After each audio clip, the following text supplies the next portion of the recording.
Today I thought we would look at a older PLC.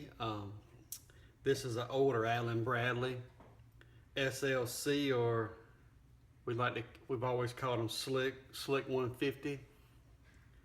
The earlier Slick 100 was one of the first little brick or modular PLCs that I had dealt with back in the 90s, and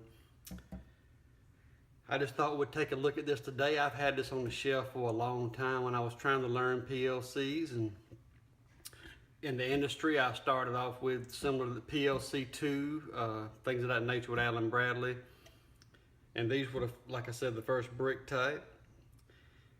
I come across this going through some older things and some old books, and this is not the actual book for the 150, but it is for the 100 family. And so I just thought it was interesting that I still had these old things, and just thought maybe interesting to do a little video on it and look at the history of these. This little bulletin here shows what the little pocket programmer used to be for these. We used to have one with a little DIN connector. Actually plugs in here. Talks about it being the processor unit. Real similar to the 100. Have the optional EEPROM memory module door, which this one does not have the little board or the memory module with it. The auto manual, kind of like the newer PLCs, have the run program remote. In these days there was no remote, just auto manual. So before the run key days. Shows our inputs and power input. I like how they used to show the input versus outputs. I remember that being on a lot of the older things, showing going out of the circle, in the circle. This is your little LED matrix here that shows what your inputs and outputs are doing. Yeah, some of these used to have a expansion module. As we can see here in this chapter 2 of the book, shows a process unit, what an expansion unit would look like. So this still would have the processor and just expand with a ribbon cable into the expansion unit, which just was the I/O with tracks and things of that nature for AC outputs, and it could feed back the inputs into the main processor. So I really enjoyed fooling with these over the years, and I always have loved PLCs. I don't keep up with them much nowadays as I used to. They change rapidly, but I've always enjoyed from the first time I got my hands on one with the time-based time functions, the sequencers and the shift registers, especially the sequencers for whether it's blender loading or something of that nature. So I just thought today we would look at this and maybe look what's on the inside. I think I've never looked on the inside of one of these units. They were made so well back then. So just a quick overview. I will put the power on it. It does still power up. It does show that it has the DC power. It's not running. It has a CPU fault, which just simply means it don't have a program. So if it had a program still loaded, or if I had the remote programmer, I could actually still program this. Now, years ago, we actually did have a PC that would hook to these as well. It was before the Windows 3.1 days, so it was either DOS base or even like Norton Commander back in the day. I'm sure there was other ways as well that I'm not aware of, where the expansion ribbon cable would hook up to go out to expansion module or so forth. And just a demonstration. If I remember right, we can make one of these inputs light up still, even though it's no program. We can still, you know what, I might have to, I think I gotta jump to the neutral to the common. We'll jump the neutral to the common. And then we can take the 120 volts, careful, 120 volts, and go to an input. See input 1 come on. We can make input 10 come on. So we can go down through there, and how about that? All the AC to DC input things are still working. It's pretty neat. So I hope you can see all that on camera. So I thought we'd just take a look and see what's inside.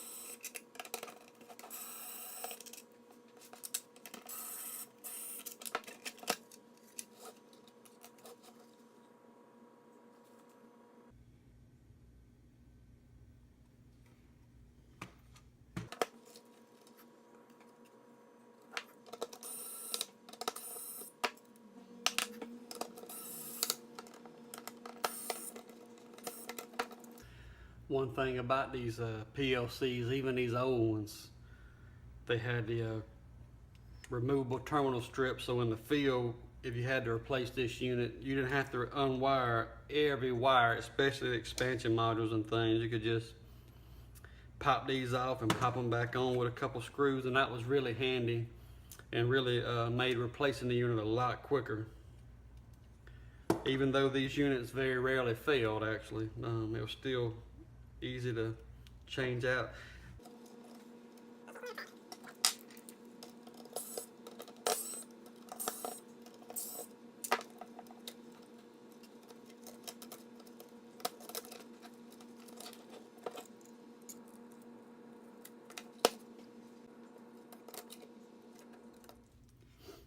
I did want to mention that if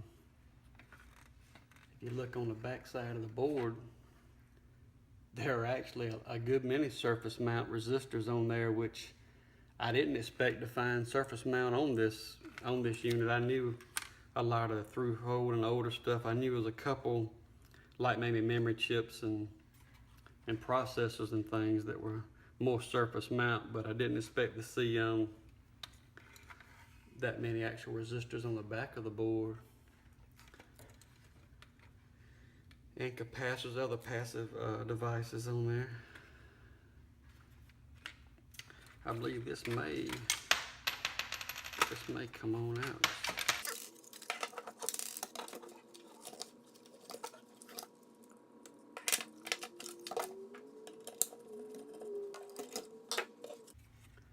So there's that transformer.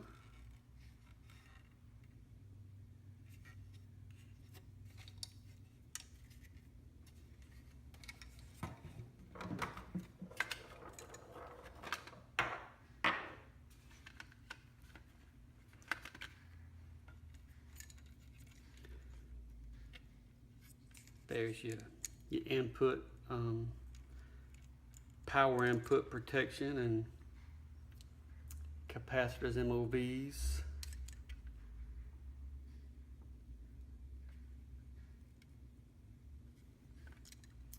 Like series pass capacitors for all your inputs.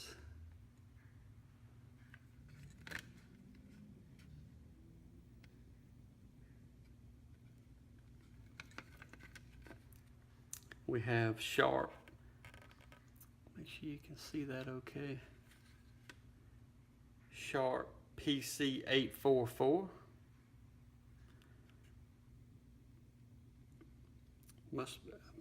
Maybe optocouplers.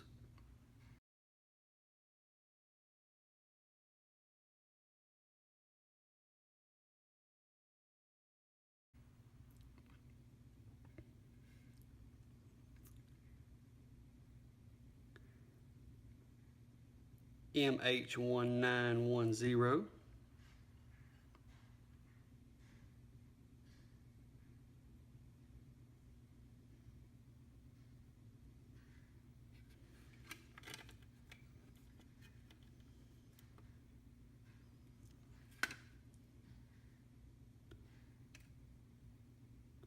Got a couple of relays and some MOVs and suppression across the outputs.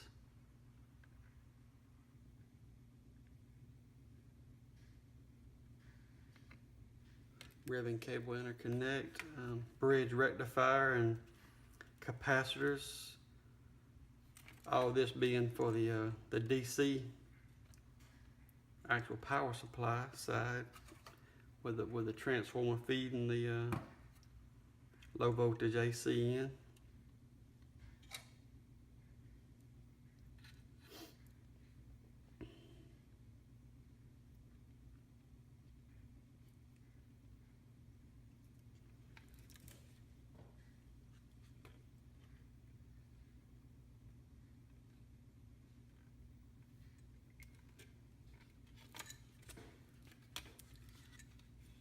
I was just sitting here looking, I was thinking, well, where are the track outputs? And you see it says track on the board right there.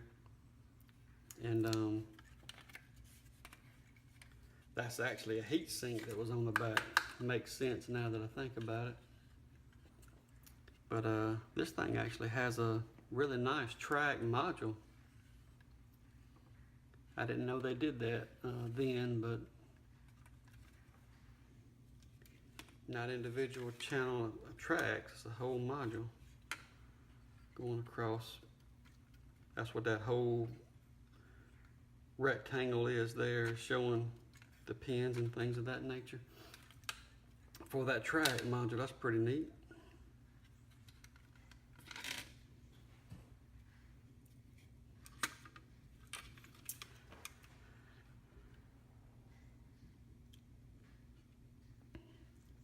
As far as some of these chips on this board, shows the 1987 date code, 88, 1982 on the, that's just a copyright for that Intel.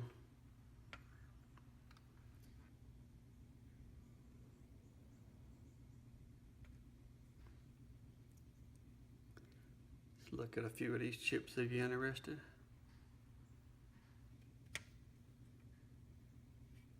Sharp LH51S4LN-10. There's two of those.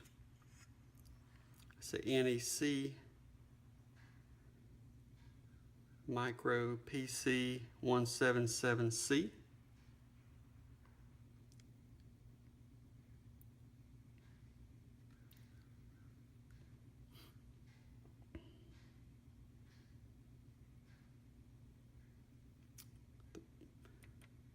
How about that PROM? So it's got the programmable read-only memory. That says high and this says low. It's got it on there as well. Slick 150 low, slick 150 high.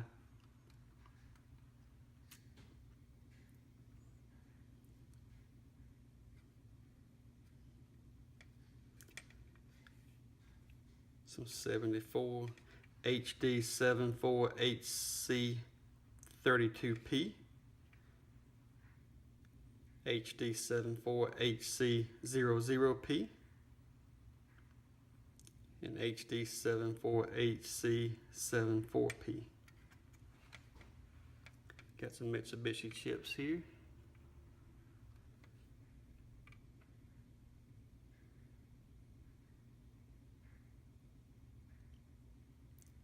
N54300 N54535P.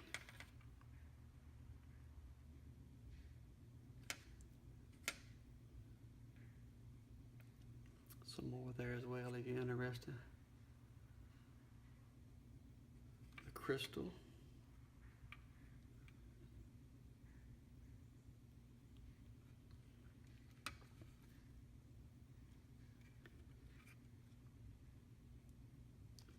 That's the little matrix or array for the LED inputs and outputs.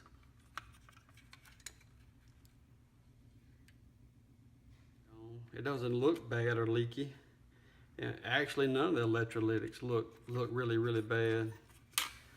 I did smell it when I powered it up. It powered up okay, but I did smell it like maybe some capacitor was starting to leak or at least heat up.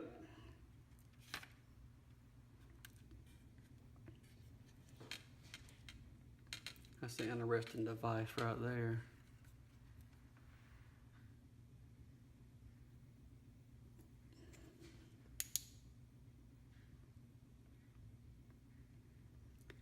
STR2005.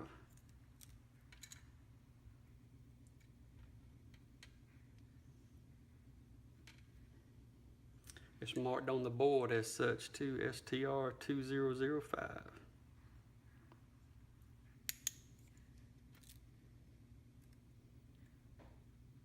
It's a 5-pin, maybe regulator. There's also a 3-pin transistor D1407. Some little small transistors also, and little capacitors and things.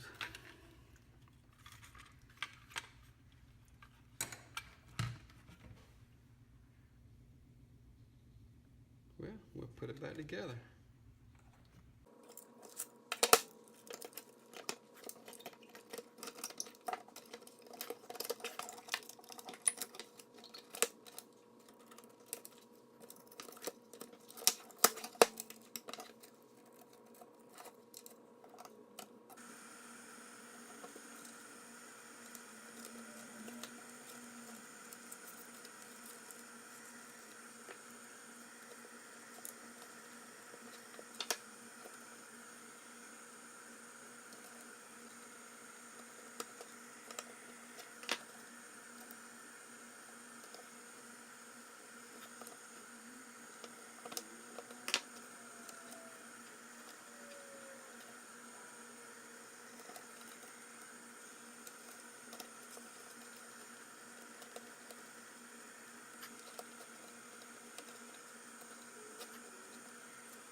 A lot different than the ones you see today.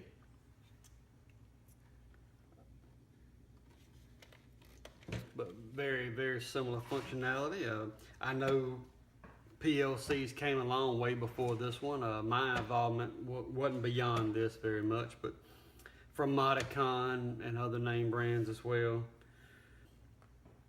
As far as Allen Bradley goes, it's one of the first ones that I had dealt with, and I thought it was interesting that we had some of the books and literature that actually from the same time frame anyway. So I hope you enjoyed this look into this older PLC, just to see kind of how it was made. I enjoyed looking into it. I never had taken one apart, honestly. So just to compare it to one a little bit more recent. I don't have the chassis for it, but this one itself's got some age to it, but this is a Slick 504. This is the CPU. Got your connections for this one has the data highway and your RS-232 serial programming terminal, which we usually use the serial when we've done it. The 505 has the Ethernet, but this is an older unit. Shows the battery and things of that nature on it without actually having to disassemble this one very much. You can see a lot of the components on it. But this one, once again, being a modular unit where it'll be a rack and the processor, in this case, will go in slot 0, and there's a lot of newer models out there, and it doesn't even matter which slot the processor goes in, but this being the quicker the quicker replacement, whether it's the processor or the input output, or whether they're discrete I/O, whether they're analog I/O, AC, DC cards, they can all, you know, vary in the slot. So configure however you would like. So that's a little different. Still in the slick family, which I know is in this day and time isn't seen very much anymore. As far as Allen Bradley goes, Control Logics, I think the newest software suite is the Studio 5000, but it have a couple other newer, actually Allen Bradley bricks. Micrologix 1000. It's strangely enough, it's real similar, where it's also a AC input, and the range on it's 85 to 264. I know the other one would take 120 or 240 also. So, a little programming port, the inputs. This one has the DC inputs, and they actually are AC or DC relay outputs. And the reason I still have this one is this is the one that was in service that one of the relays did fail on it. I actually took it out and I put a relay in it, a similar relay, soldered it onto the output card. So these are really non-repairable, but I just did it to keep it as a spare. Never have really used it, but these are actually getting obsolete themselves. They're to me, they're the newer, the brick style Allen Bradley PLC, but they are actually getting obsolete themselves. I'm gonna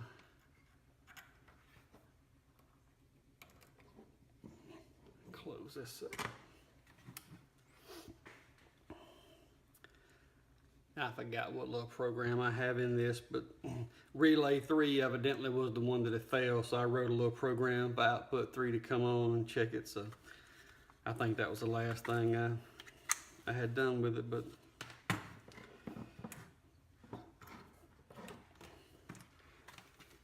also, these are really not expandable. You actually buy them for the size you need. They're just a really, really, well, for Allen Bradley, they're cheaper, low modular, or just brick actual PLC. Now these can be more modular here. These, the Micrologix 1500 series, where you can do the expansion, have multiple output, input cards, things of that nature. Similar programming slot. Rather neat terminals on this one, terminal guide, but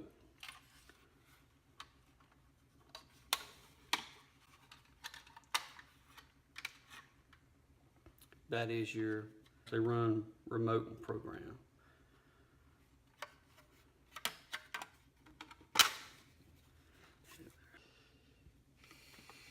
Yeah, one might be for the real-time clock. I bought this one used off of eBay to use on a system, and I actually never used it, so I'm not as familiar with the 1500, but it is neat, how it's expandable, and all in one is pretty cool. Also, one of the new ones that I deal with, because as I mentioned, I've had a small industrial electronics business myself, and I actually dealt with some of the Automation Direct stuff because their stuff is good, and really the software for a lot of this stuff is just free. So I'm not a big corporation. I really couldn't afford to spend a lot of money on software. So I don't deal much with Allen Bradley, not even the Micrologix stuff that much any longer. I will at times, but for me, the little Click and other Automation Direct PLCs like the DL05, if you're familiar, other things. But what these do is they are a little tiny brick by themselves. You get them with a lot of different configurations. This one I like because I could actually have some analog to digital and digital analog output on this one, as well as some inputs, and so you don't get near as much for your outputs and things when you do that. You just get this ins, that's your outs, and then this is your actual analog. So, but a really neat little unit. You don't have to get it with the analog. You can get it with more outputs, more like discrete outputs and things of that nature. But let's bring this in and power this one up. This one does take 24 volts.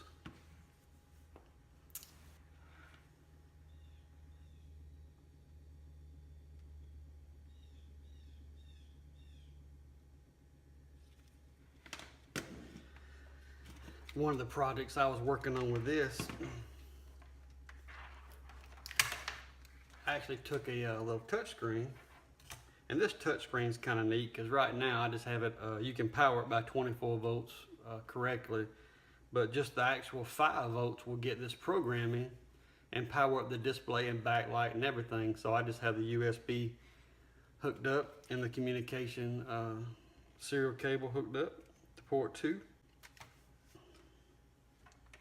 We can take the communication cable and hook it up to the little click. And there's the actual splash screen where I had my logo and when it was built and what have you. This project actually never came to be. It's the last one I spent a lot of time on and actually didn't happen. I'm gonna cover up the company name so I don't have to do a lot of editing on the video, but just go to different screens. I have these set up to also go. You can do it by touch. Let me cut this light off. It might be better since we're looking at a screen. But you can use a touch. I think I also have it's programmed with these buttons would actually work it. So it worked out pretty good. All right, on this screen, it was just like preheat or cut on or off. And sorry, it's not actually working the I/O on here because it was, I addressed these, I believe I addressed these for being the expanded I/O. I mean the outputs. Actually, these were going to be relay outputs. I never actually bought those cards for this. It didn't make it quite that far into the like the engineering stage. I don't think I ever even finished the drawings for this system, but it was going to go on a plasma machine and be part of the controls for the stations. It wasn't going to do the actual CNC motion control, just auxiliary stuff, I/O, as showed on here, like for the plasma station, the oxyfuel stations. But that just goes to show, even though it's a simpler system, these little bricks, you can do so much more with them these days. I know even this is a lot older system. I actually was working on this like 4 years ago, so it's been some time, and it had been around a while then. So there is actually a lot newer systems out there, but I've always thought they were neat.